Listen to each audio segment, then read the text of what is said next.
C'est la recertification de la commune pour le label Cité de l'énergie.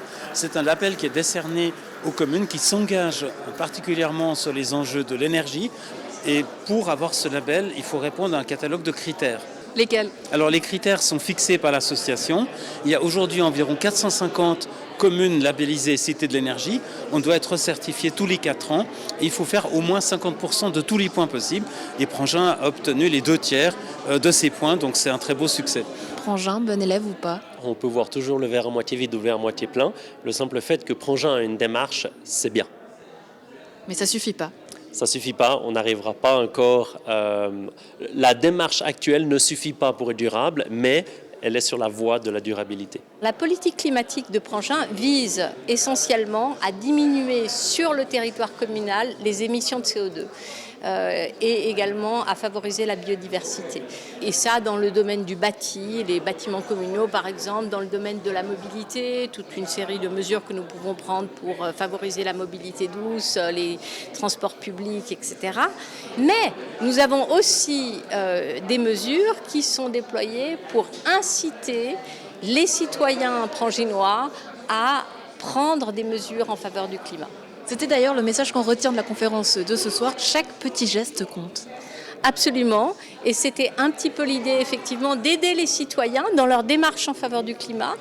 Nous avons vu ce soir qu'il y avait énormément de personnes qui étaient là, donc nous sommes ravis du succès.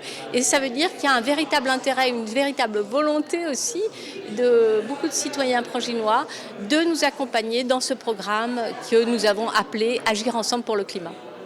Est-ce que c'est pas finalement une politique opportuniste, puisqu'on sait qu'aujourd'hui, finalement, la vague, c'est le trend, c'est la vague écolo? Oui, on pourrait l'imaginer comme ça, mais la commune de Prangin est engagée de longue date dans cette démarche. C'est en 2011 que nous avons commencé cette démarche Cité de l'énergie, avec des objectifs qui ont, pour un certain nombre, ont été atteints depuis. Et puis, tous les 4 ans, c'est réévalué. Et là, c'est l'occasion de fêter ce soir le fait que on nous a décerné la relabellisation Cité de l'énergie. Donc, ces efforts, ils sont déployés de longue date, simplement maintenant, et face à l'urgence climatique, la municipalité de Prangin a décidé de mettre les bouchées doubles. La commune a vraiment fait la démonstration de sa capacité et de sa volonté de fédérer les énergies humaines, de mobiliser autour de cet objectif énergétique et climatique. Et là, elle a fait venir un expert qui a expliqué d'où venaient les différentes émissions de CO2 qui sont vraiment beaucoup trop importantes en Suisse et aussi par rapport à ce que nous importons d'ailleurs et que nous consommons en Suisse. Et je crois que ça a vraiment permis à la population de se dire que chaque geste compte. J'ai parlé de l'alimentation, de la mobilité et du logement. On peut décider de choisir de temps en temps des produits qui ont émis moins de CO2 pour le repas.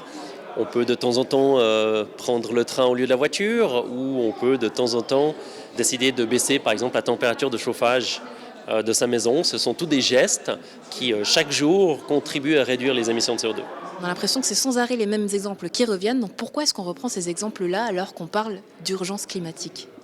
Ces exemples qu'on cite souvent comme l'avion, comme le chauffage ou comme la consommation de viande excessive sont des choses très importantes à rappeler aux gens parce que c'est par là qu'il faut commencer.